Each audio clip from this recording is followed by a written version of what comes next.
Hello, everybody. Good afternoon or good morning, depending on where you are in the world. And welcome to the Intersection EDGY launch event. My name is Oliver Cronk. I wear a number of hats, including the Architect Tomorrow podcast, where I'm really pleased to say Intersection have joined a couple of times. So I can perhaps point you to one of those episodes for more on who Intersection are. But today we're here talking about EDGY and the launch. And I'm excited about this because I've been lucky enough to be involved in the preview version of EDGY that was around last year, and I've helped kind of provide some feedback into that, and lots of other people have as well. It's very much been an open source effort. And so today we're going to be having a fairly short sort of 20-minute presentation by the two presidents of Intersection, and also Bard, who is a core member of Intersection as well. It's a bit of an upgrade on myself. I'm just an advising member. You have Bard, and then you have the presidents here today on the call. But before that, who are Intersection? So Intersection Group is a not-for-profit association that's committed to creating a global community with the shared ambition of creating better enterprises, so creating better organizations. And it's essentially a cross-section of management, design, architecture, and other people that are interested in pushing their organizations forward to collaborate on kind of creating enterprise design across the organization. And so EDGY is one of the things that's come out of that, but also Intersection runs a conference each year and does a number of training webinars and local events as well. Before I hand over to the two presidents and Bard, before I hand over to Wolfgang, Milan and Bard, I just wanted to say during the session, as the presentation unfolds, please do put your comments, your feedback, your thoughts and your questions into the comments. We did another one of these earlier this morning, and we got some fantastic feedback and questions. So please do the same, do provide your thoughts and feedback there, and we'll endeavor to get those answered, as many of those answered as we can later on in the session. And so with that, I'm going to hand over to Wolfgang, Milan and Bard to perhaps introduce themselves to start with, and then tell us more about EDGY. So over to you guys. Okay, so yeah, my name is Wolfgang Göbel, and I've been working as an enterprise architect for 70 years or so, and I was quite frustrated with the very limited impact I've had in this position. And so 5 years ago, I made the decision to write a book. Yeah, and finally, I came to the conclusion that I can't write this book again alone, because this topic is so huge. Yeah, and during the research of my book project, I read the book of this guy, Intersection, a highly recommended book. Since then we joined forces, and 3 years ago we founded an association. It's called Intersection Group. So both of us, we are presidents here, and the topic is much bigger now for me, which is very excited. So it's also exciting for me. It's also a journey for me, coming from this IT space, enterprise architecture space, and now helping people build better enterprises, also about experiences and identity and those. So it was a journey, an ultimate learning journey, to work with this guy here and with Bard, of course. Yeah. So I'm Milan Günther.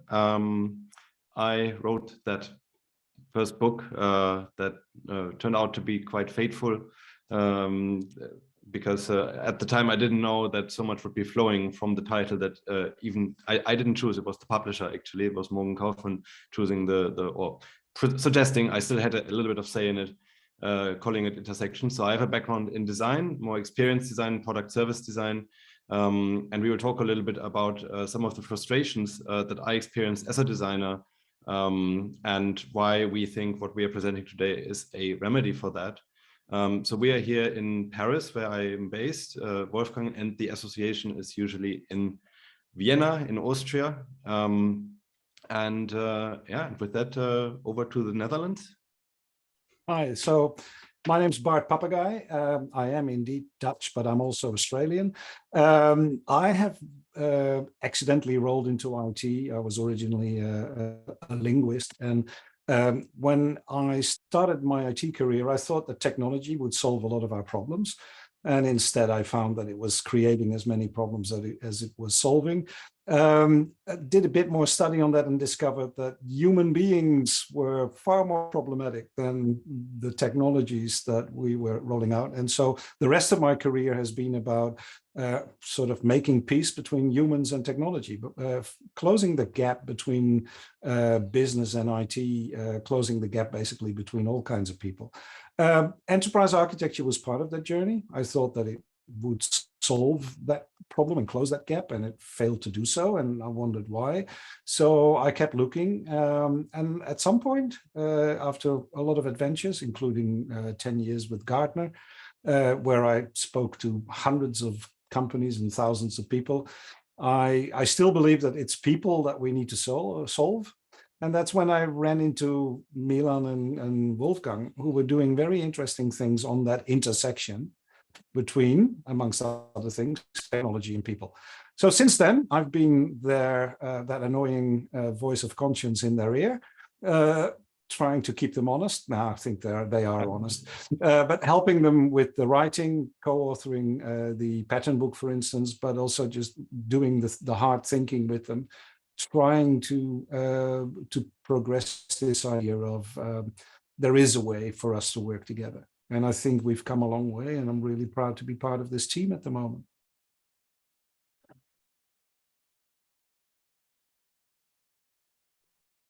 Okay, so for the next 20 minutes or so, we have a couple of slides. Yeah, of course, we don't want to show plenty because we want to have really a long question and answer sessions as well.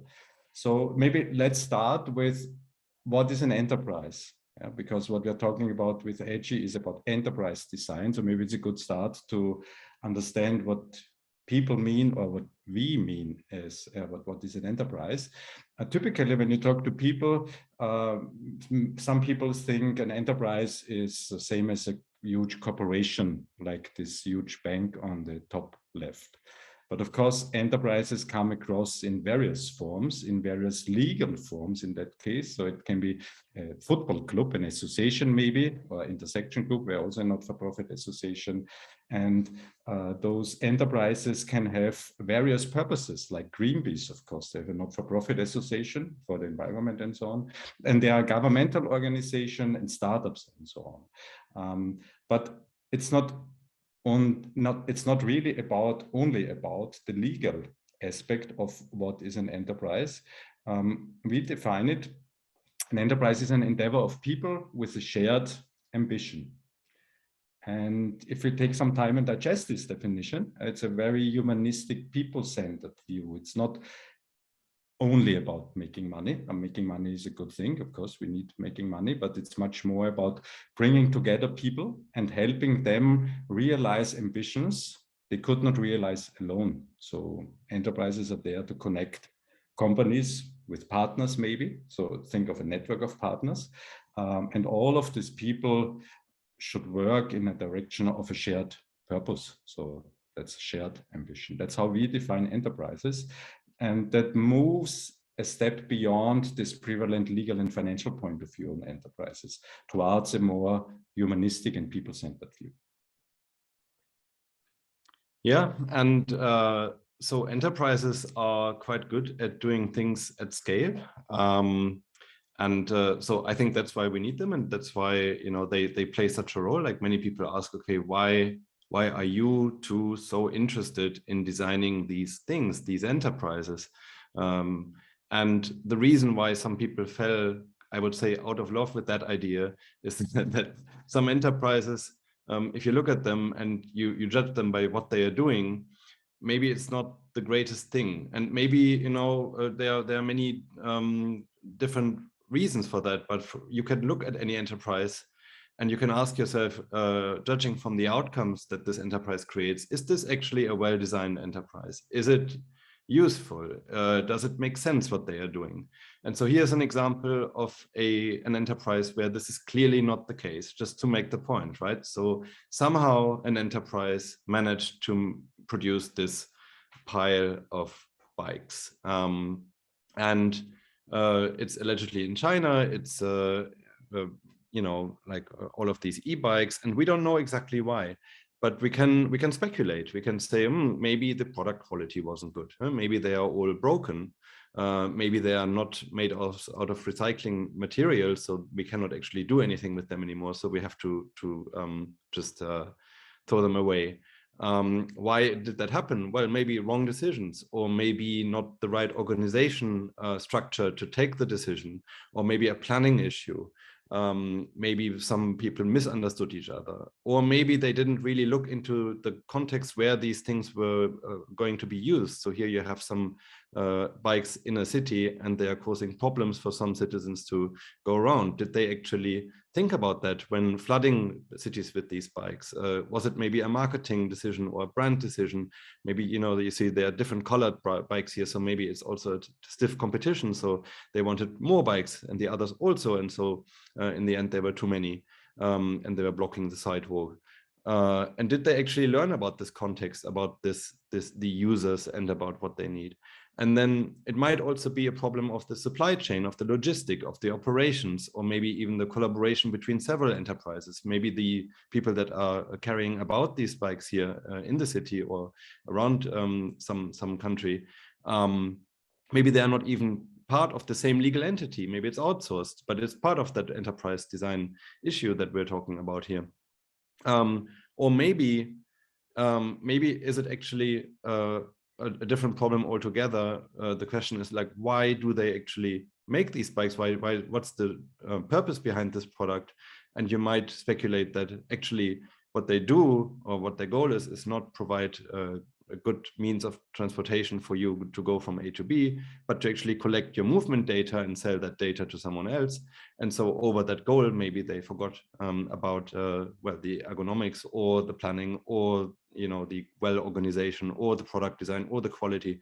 But anyway, so what we see with this example is it's quite a complex thing. You might say, well, it's just making a bike, but behind that you have a huge network of enterprises, of operations, of organization, of brands, of products, of operational architecture, and so on. And all of that needs to work together towards a common purpose and towards a common ambition in order to create those great outcomes that enterprises can create better than any individual, because they can do things at scale.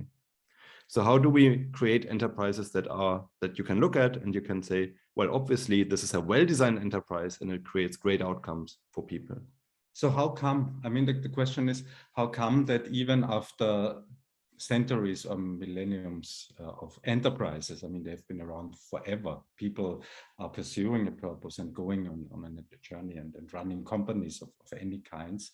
But we all know too many what we call awkward enterprises, incoherent enterprises, weakly designed, inefficient business processes, services that don't fit together, services that don't fit the brand, frustrated employees in toxic workplace cultures, and so on. So I'm sure that when you're sitting in a company, there might be some kind of enterprise awkwardness. So how come that even after some millenniums, that enterprises are still not what we would call well-designed across all facets, across many elements? And one reason, maybe the main reason, I'm not sure, maybe one of the major reasons we want to tackle with what we are gonna launch today, is that there's not one and only design discipline in a company. Right? There are executives and they structure their departments into organizational units.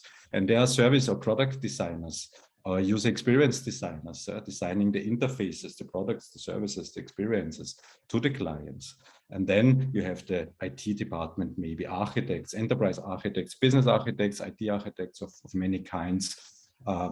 All too often, they are very ignorant to each other. If you're an enterprise architect, you might have experienced those aliens, this user experience people, they never get it, and vice versa. And if you're in the user experience department, these IT guys, they are so complicated. Everything is so I have the best service in the world, but the IT guys, they don't get it. They can't realize it. So that's just one example. And so there are several such disciplines in a company, and they are kind of ignorant. And when you read the books of those disciplines, it's astounding how overlapping the concepts sometimes are, but how different the terminology is that the thought leaders writing the big books, right? So some concepts are just absent on the other side.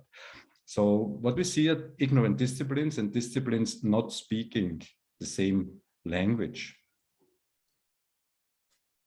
Yeah, and so at the very heart of what we're going to present today of EDGY, you will find these colors and these icons. And This goes back actually to the book that was already mentioned called Intersection that came already out in 2012. So if you're familiar with that, it's the same top of the framework that is in the book.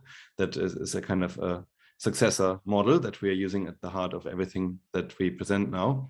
And so what you have there is what we call the enterprise design facets, which is universal qualities that you can use to look at any enterprise.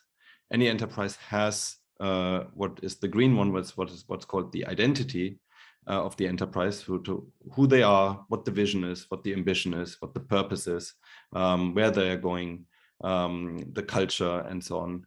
Every enterprise has what's called an architecture in blue here, little house. So they have to operate, they have processes, they run capabilities, they run systems, they use assets, and so on. And every enterprise also sparks or triggers experiences when people interact with it, right? So you have journeys, you have interaction channels, you have tasks that these people do. And so these qualities appear regardless whether they are consciously designed or not. They are always there.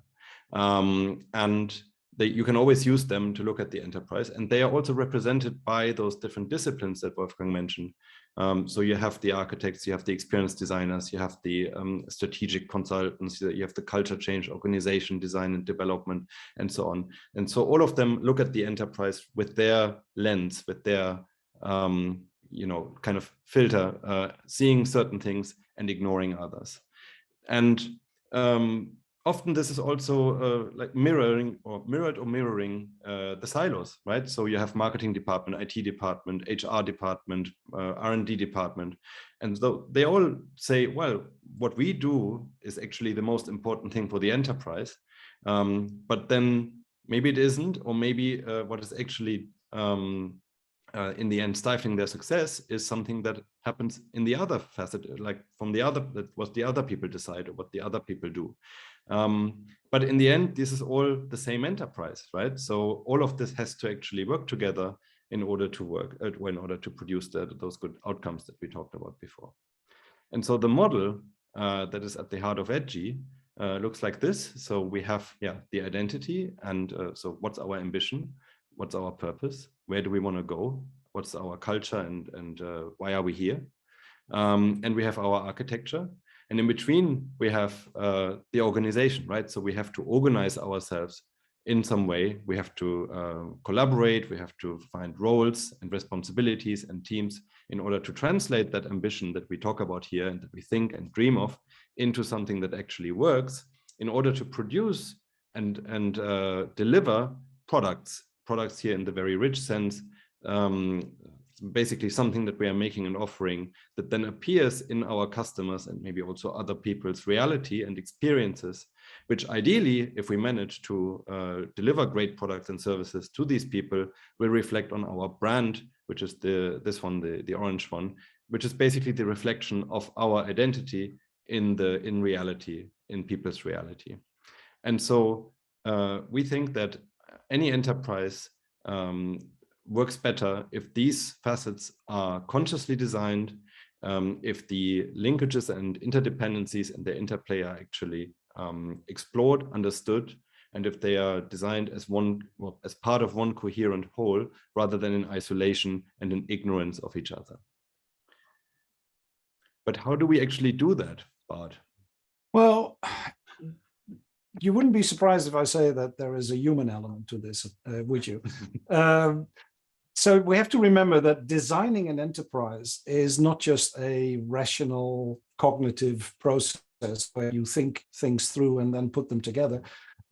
It's a process of human co-creation, human collaboration.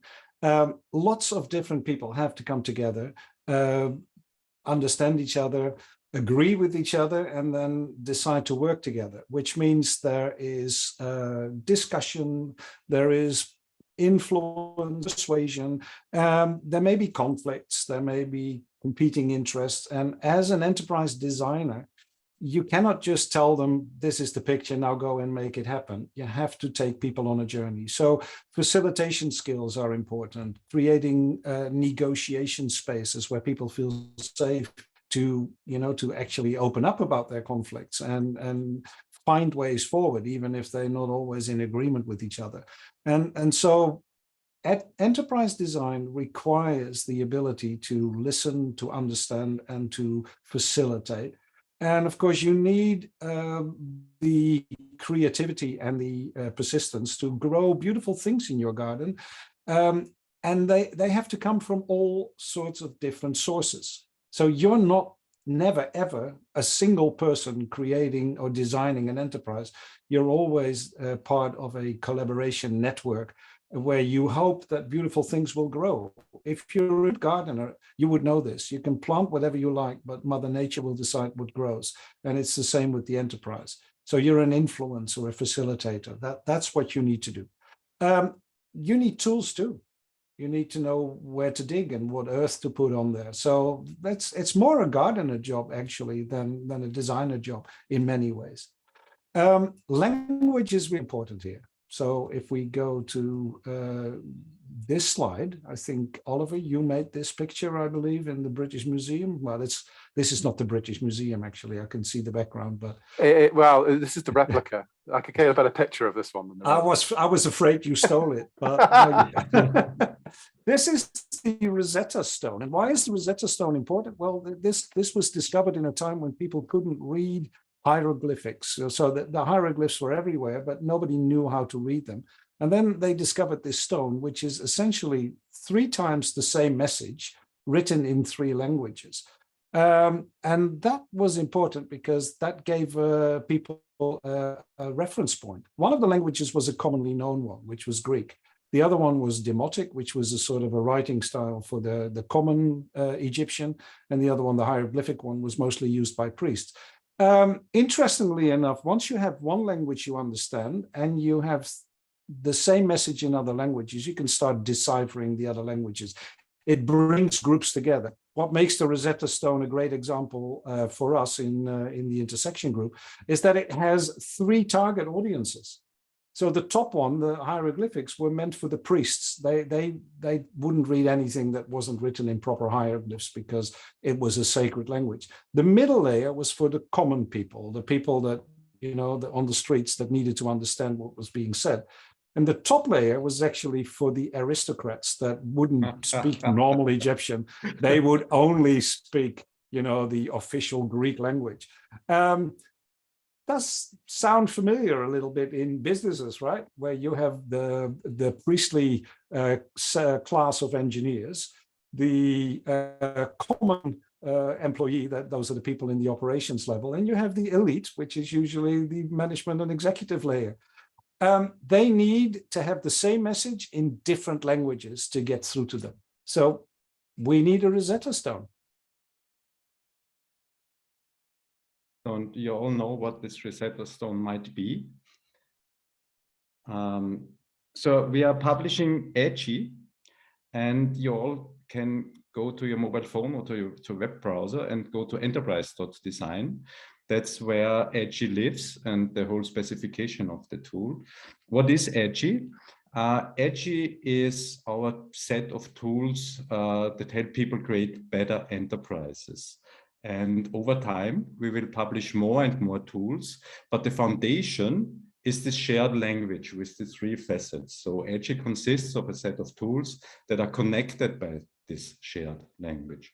And we want to see more and more tools be developed over time, not only by intersection group, we also want to encourage other people to incorporate EDGY into their tools to finally plug into an EDGY universe, maybe, I'm not sure, yeah. And finally, make those tools seamlessly work together. That's what EDGY is. Yeah, so go to enterprise.design and have a look. One important base concept are the base elements here that you see. So we basically think, that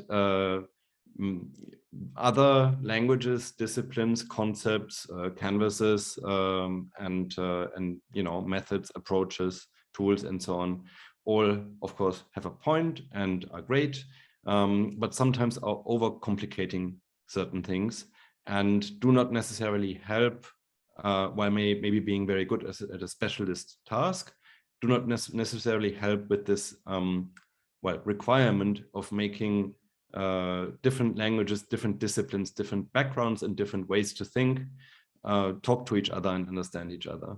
So that's why EDGY at the very core not only has the color code and the facets, but also this model of 4 base elements, basically saying that any enterprise can be described and captured using just these 4 elements.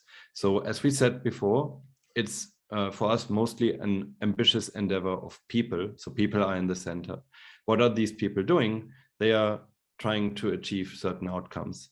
And in order to do that, in order to achieve outcomes, they have to do some activities. And in order to run those activities, they need certain objects. To make it more concrete, an example of intersection group, of course, we are a bunch of people, so 2 presidents, 10 core team members, and 80 members and so on in a growing community. So we are a lot of people, of course. 900 on Slack. Something like that. And our ultimate goal is to help people create better enterprises. So our purpose is better enterprises. That's the outcome. That's the purpose statement of intersection group. To do so, we run certain activities, like doing this launch event right now. That's an activity of 4 people here, and we have objects, assets like this microphone here, or the laptop, or LinkedIn Live, or so. That's stuff. I mean, it's engineering. You need those objects, and that's what's going on right now. And we published an object which is EDGY, which we hope you like.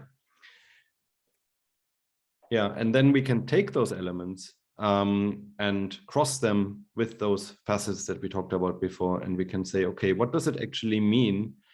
What elements do we find? What are the constituent parts of the enterprise that we can design with, that is our material to design with, when we look at the enterprise from the perspective that is represented by that particular facet or intersection? So you have our identity. Who are we? Where do we want to go? Why do we exist? What is all of this for? So there you find our purpose. You find the story that we tell about the enterprise and how we put that into content that people understand in the green facet. Into point. And then you have the same shapes, but in a different color in the architecture facet, where we ask instead, how does it work? What are the processes that are running? What are the capabilities that we need in order to fulfill our purpose? And what are the assets that we need to do so? And then finally, in the experience facet, again, you find the same shapes, but here we are asking, what do people actually want from us? What is their personal outcome, their task that they want to kind of hire our enterprise for? If you're familiar with the jobs to be done, it's a very similar concept. And what are the journeys that they go through, and what channels are they using to interact with us and to fulfill those tasks? And then at the intersections, again, we find certain objects that we need to bridge those different facets and to connect those elements, and that in the end are the concrete manifestations of our enterprise, which is the product that is enabled by our capability to appear in people's journeys. We have the brand that is the reflection of our identity and purpose and so on in people's experience. And we have the organization, the teams, and how we structure and how we collaborate our work to take our purpose and our vision, our story, and make it real as a working architecture. So all of these elements need to seamlessly fit together, work together. They are there whether you map them out or regard them or look at them in consciously or not. But we think by doing so, by selecting and asking which of these elements will help us design an enterprise that actually works, that actually delivers, that actually performs based on our ambition, that is actually useful for the people that we are designing for. These elements help us have the right conversations, shift and refocus perspectives, and tackle some of these wicked challenges. And quite importantly, also, there are certain words that are not in here. We might talk about that later in the Q&A, but there are certain words that are being used in jargon of different disciplines that we kind of kicked out in order to keep the language clean and in order to make it easy to use for as many disciplines and as many backgrounds as possible. And if you're coming from an architecture discipline, you know how important the relationships between the elements are. So EDGY has been architected. It's not just elements that can be loosely combined. We have those black lines, and these are relationships in the EDGY specification. If you go to enterprise.design, for each of this black line, we have a name. So for example, I can say a capability requires certain assets, or a process requires certain assets, of course, and a process is needed for product creation capability as well, or a product features in a journey of a passenger of a railway company, and so on. So in the specification, we worked hard on finding the best possible relationship names, and that helps people from various disciplines to use their finger and start from their elements. The enterprise business architects from capabilities, they love their capabilities. Nobody else loves them so far. And then they can take the finger, why do we need this capability? Maybe we should talk to the product people and have a look with the product designers. And from the other side, the user experience people used working with their customer journeys or tasks or jobs to be done. They can relate to the product. So we want to nudge those disciplines into this intersection via the relationships. That's the idea of them. But that's a bit abstract. Maybe we continue with an example. Yeah, that's a good idea. I'm always happy to use examples. So let's take an enterprise. And remember, an enterprise is an ambitious endeavor of people. People want to achieve something. So when we look at the enterprise from the green facet, the identity facet, one of the questions we want to ask is, what is their purpose? And this is how it works, right? The facets focus your attention on a single way of talking about the enterprise. The rest of the enterprise is still there. You're not forgetting about that, but you want to have a conversation about a facet. And so when you talk about purpose, this particular example, we talk about an enterprise that has as its core purpose, its highest statement of purpose, to bring people together. We still don't know much about the enterprise, but we know that that's what they say they want. They say we want to bring people together. So if we look a bit deeper, then we can delve into this thing, and maybe you can guess what kind of enterprise we're actually talking about. So these are also purposes on a slightly lower level. Revolutionize transportation, pioneer customer-oriented rail, contribute to people's lives, service delivery excellence. Now, I'm not going to read all of them because I'm sure you can do that yourself, but maybe if you read through these purposes, you'll start discovering that this is not just any enterprise. This is a specific enterprise. It's a railway corporation. It's an organization that decides that the best way to bring people together is to have trains running in all directions and make it easy for people to get on those trains and go where they need to be to meet other people that they like to be together with. So that's how we talk about the green facet. The circle says that purpose is an outcome. So from the identity facet perspective, purpose is what you try to achieve, the reason you exist. But there's another way of looking at outcome, and that's the next slide. Yeah, so other outcomes here is not just the outcome our enterprise or this railway company wants to achieve. When you interact with this railway company, there's something you might want to achieve as a passenger. And so this is where we get to the concept of a task. So again, it's round, it's also an outcome, but it's an outcome of a person that a person wants to get done. It's an expression of that person's needs and intent. And yeah, quite like turning it around, enterprises actually try to appear in people's experiences to help with certain tasks. And here you have an example. So the task is actually not just going from A to B, taking the train or having a sandwich on the train, but the reason why that person took the train is to visit a loved one. So that's the actual task. There might be other enterprises, other products, other ways to do that. But taking the train is one of them. So understanding why people engage with enterprises, what are the outcomes, what are the tasks that they want to get done, where can we help? That's where we find the opportunities for enterprises to make a difference and to be successful with their customers, but also with other people that they address with whatever they are doing. But how do we actually, well, map that? So if you are familiar with something like mental model diagrams or job maps, so this is again a hierarchical map, just like we looked at before. But in this case, it's a representation of all those tasks that our passengers or potential passengers might want to get done with the help of us as a railway company. And again, we are not going to read all of them, but you have things that happen long before travel, like having trip ideas. You have things that happen during travel. You have things that happen like on the train, things that you are doing digitally, physically, and so on. So understanding this complexity of outcomes is what the experience and the red facet and the task element is about. And finally, we have the blue facet, and the circle element in the blue facet are capabilities. We define them as what we are able to do by orchestrating people and assets. People and assets. So, for example, the capability to drive a train requires a train driver and a whole team preparing the train probably, and rails and energy supply and the locomotive and the wagons and so on, a lot of assets. And as you can imagine that a railway company needs to set up plenty of capabilities. Maybe one thing that is new in our approach is that we really focus the capability as the center of architecture of a company. So they are the modular building blocks, they are the cells, the reusable components.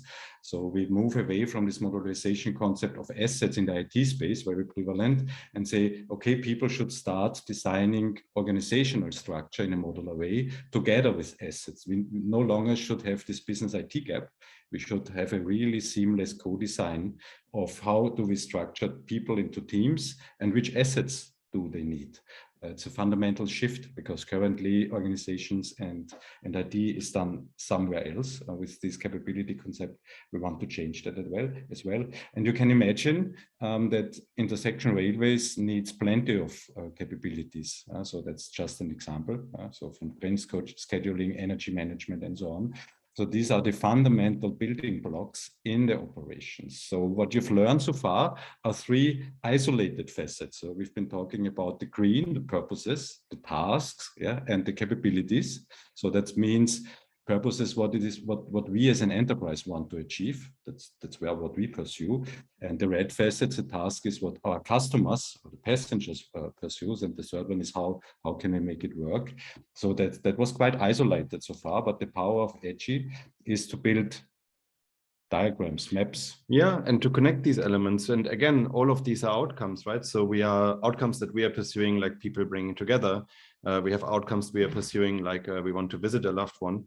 And we have outcomes like we're actually ready to run the train and to connect A and B and bring you to your loved one, and thereby pursuing also our purpose. So aligning those three outcomes. But how does it work? So if we make a map in EDGY and with using the enterprise elements, it's kind of somewhat good practice to start with what's called an outside-in approach, right? So we start customer-centric. So we start with what our customer or passenger actually wants to achieve. So here we have the task, visit a loved one. How do I do that as a passenger? Well, I take the train. So the train from the enterprise's perspective is a product. So we are going apparently to Switzerland. Our loved one lives there. So that's the product. And in order to do so, we use a channel. The task uses a channel. This one is a physical space, which means maybe our passenger is old-fashioned and wants to buy the ticket in the at the counter. Then of course there's the train itself and the interaction with the conductor and so on. All of that happens in physical space. There might also some digital channels. But then in order to be able to offer and operate that product, this requires a capability. One of the capabilities it requires is actually driving the train. If you're in Europe right now, in Germany or in France, you know that this is not always the case right now. And then, why is that not the case? Well, because maybe the people that are driving the train are not there.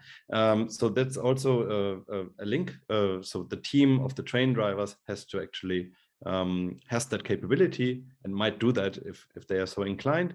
And then you can use that product to fulfill your task. But then the capability also requires a lot of other things. So yeah, we need some device to pull or push the train. We need to sit those passengers somewhere. Yeah, there might also be an application like an IT asset to make sure that those trains don't collide. So there's a train controlling application, and all of these things are essential so that our team and our enterprise can pursue that purpose that this product then implements, which is bringing people together.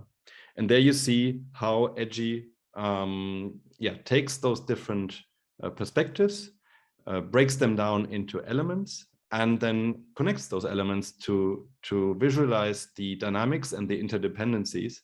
And you can imagine how this changes a conversation in a room full of IT architects, or operational planners, product and experience and service designers, executives, user and customer researchers, executive coaches, and so on and so on.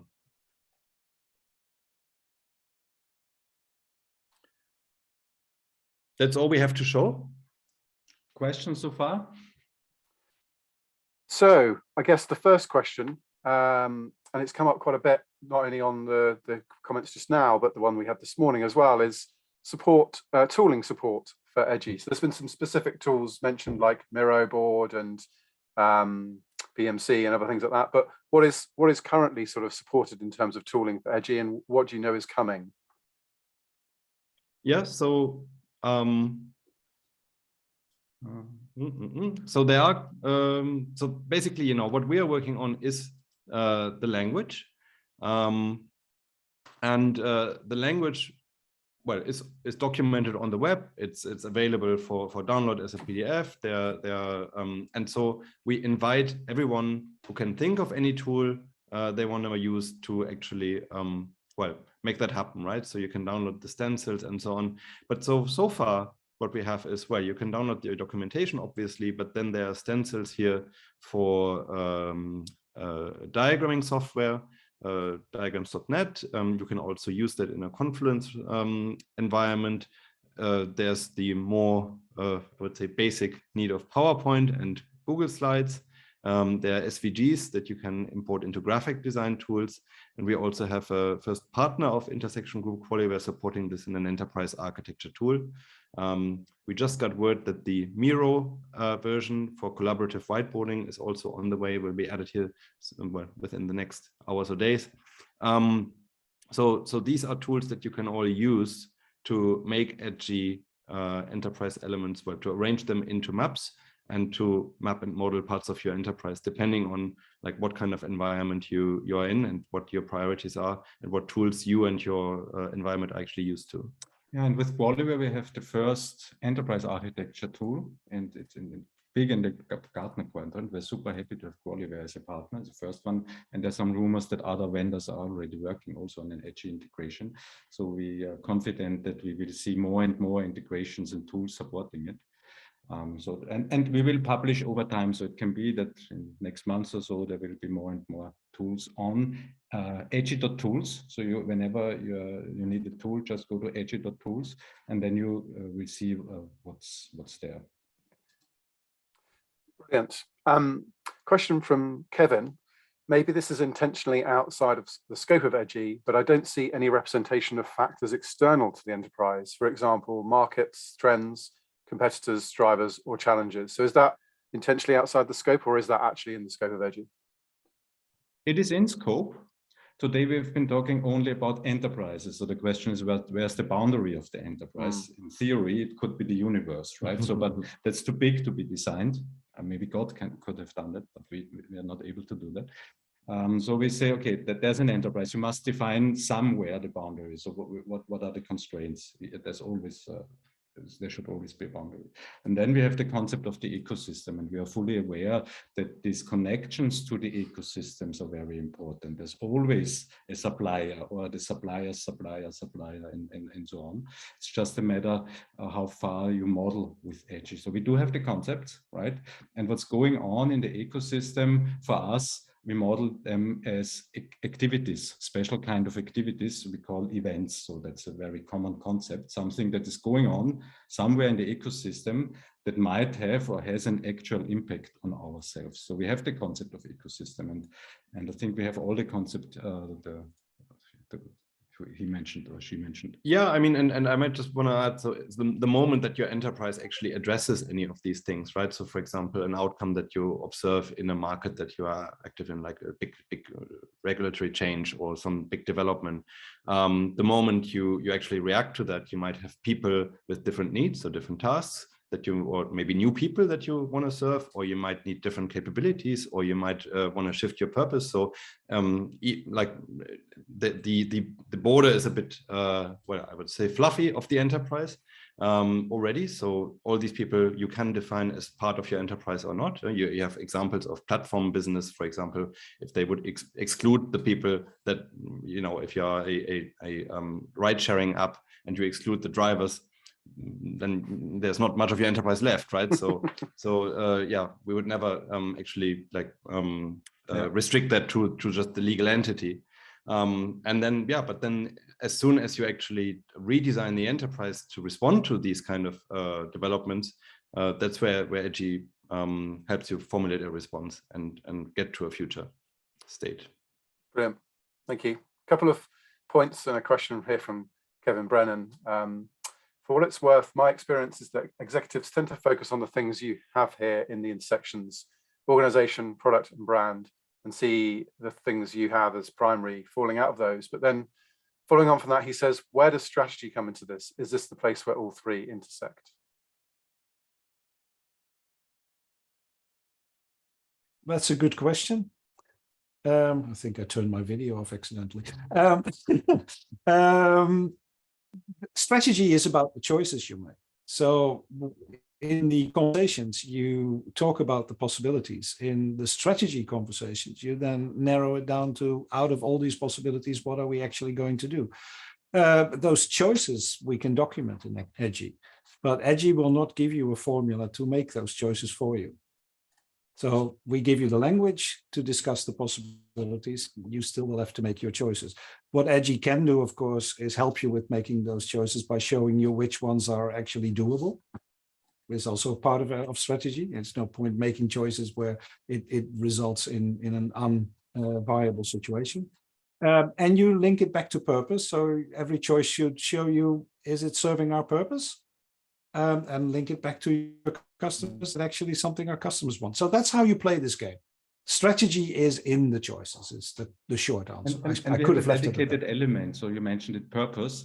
Yeah. And if you break purposes down into something more operational, it becomes goals, OKRs, and so on. And so some people say that strategy is a portfolio of goals. I've heard that. So it's a portfolio of purposes, if you want, and each goal can affect in the future.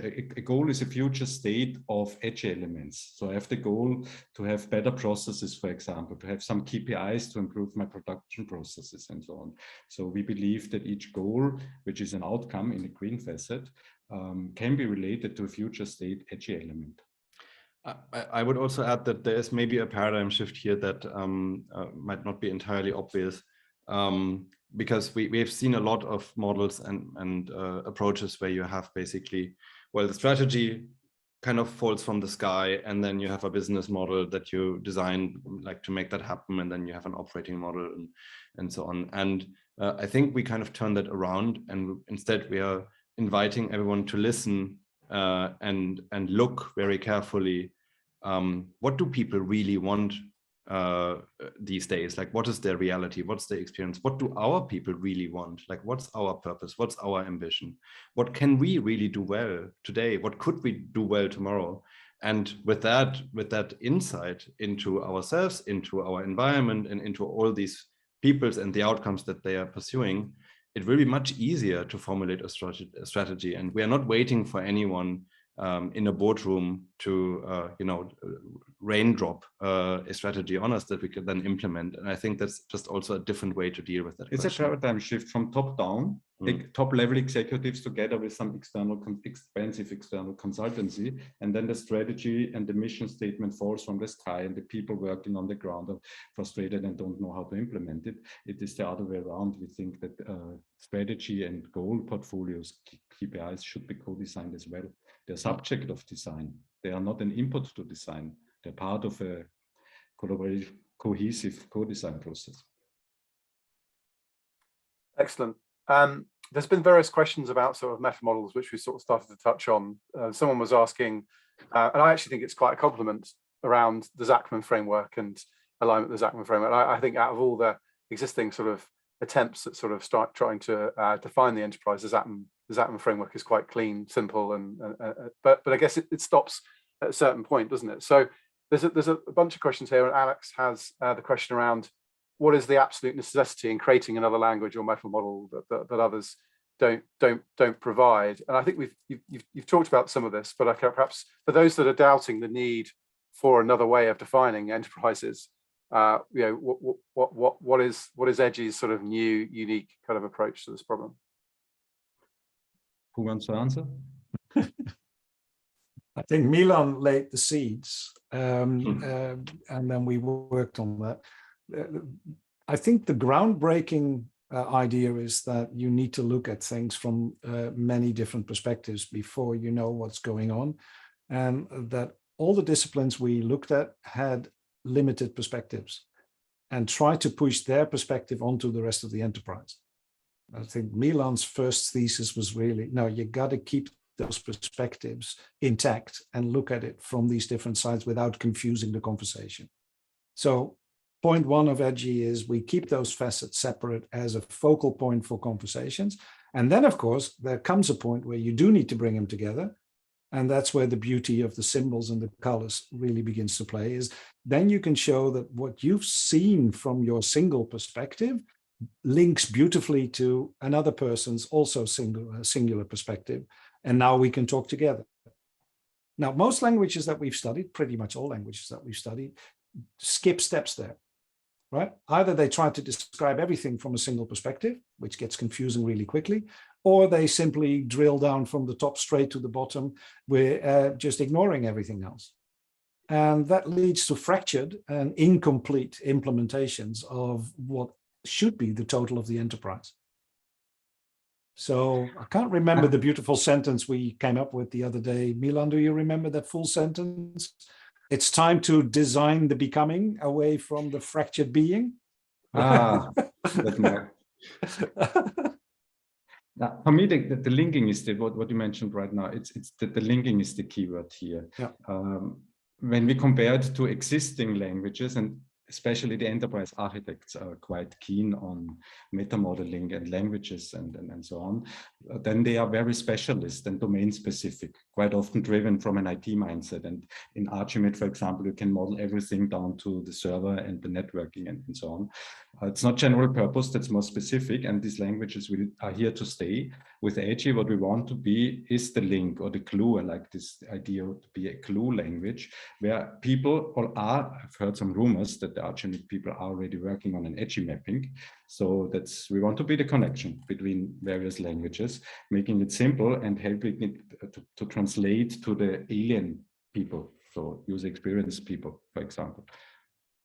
Yeah, and I would also add that a lot of the languages or approaches, methods, tools, whatever you call them, kind of say, well, you know, our bit is the hard bit, the other stuff is easy. So the customer and user experience people are like finding out what really drives them, really motivates them, where the opportunity is, how they live their lives. Difficult, making the enterprise and the product easy.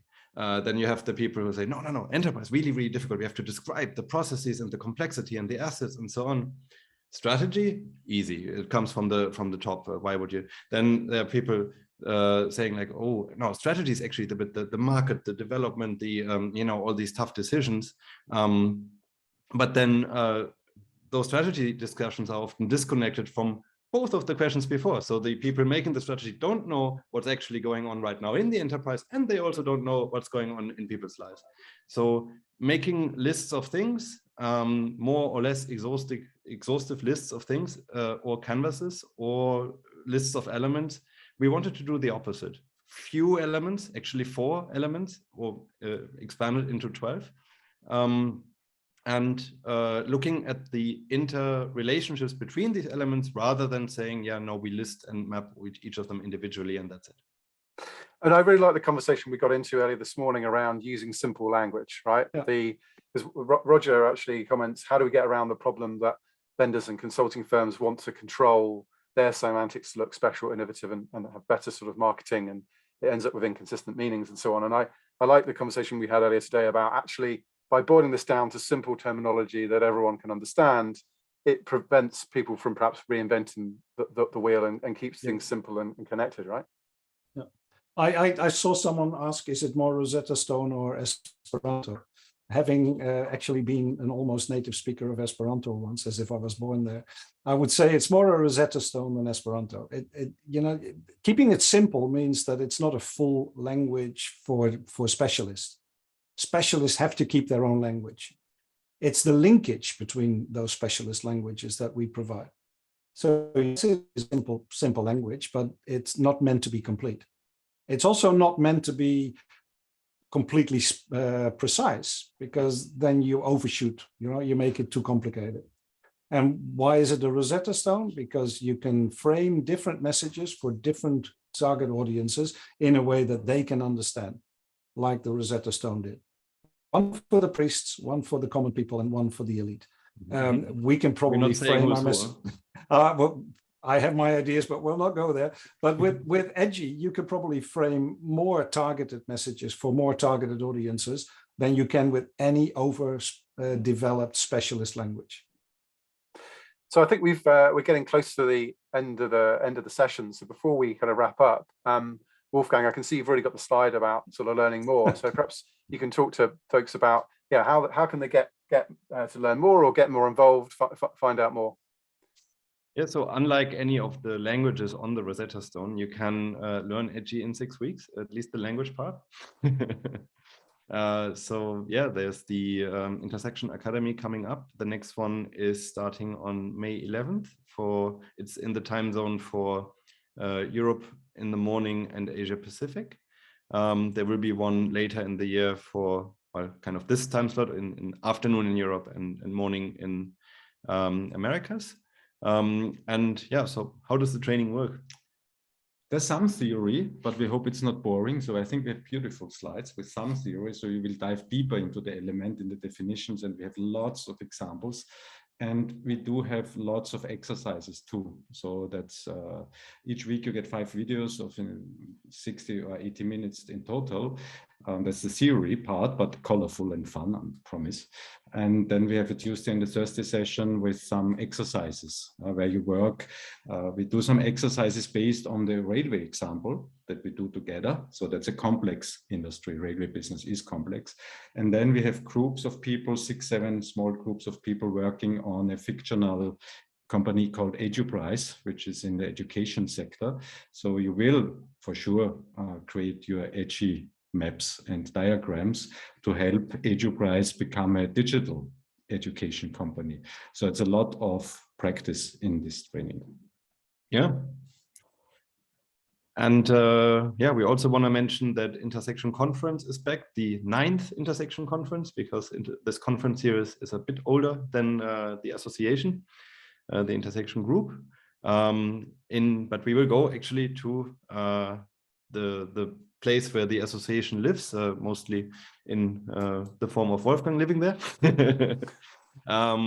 So yeah, save the date, September 18 and 19. And on September 20, we will have a day for EDGY users, going through cases and looking at how different people use it to frame different challenges and to, well, do everything that we talked about so far. The call for contributions and the early bird registration should start next week. It's going to be a real imperial experience, I promise you. It's at our university, so the big, beautiful room of in our university. It's really, it will be fun. So I invite everybody to the city that gave birth to me. I'm super happy to invite all of you to Vienna. So for me, this will be a great moment, of course. Yeah, that's the conference. Fantastic. And so I think we're pretty much out of time, but this has been a great kind of run through. Please do get in touch with one of us if you want to know more, and do explore the intersection.group and enterprise.design websites for more information. And with that, thanks everybody for their time. Thanks for joining us, and we'll hope to hear from you soon. And thank you, Oliver. Thank you, Oliver. And thanks Thank you, for Oliver. attending, for your attention. Thank you, Bart. Thanks, Anybody everyone. else to thank? Thank you. Thank you. Thank you. See Brilliant. you soon at one Cheers of all. our events.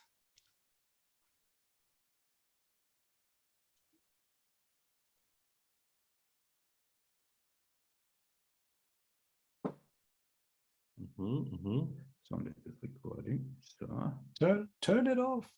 ja. Stop Livestream, muss ich ihn zweimal beenden? Ja, immer hier, immer da und dann recording. Stop recording. It's still streaming.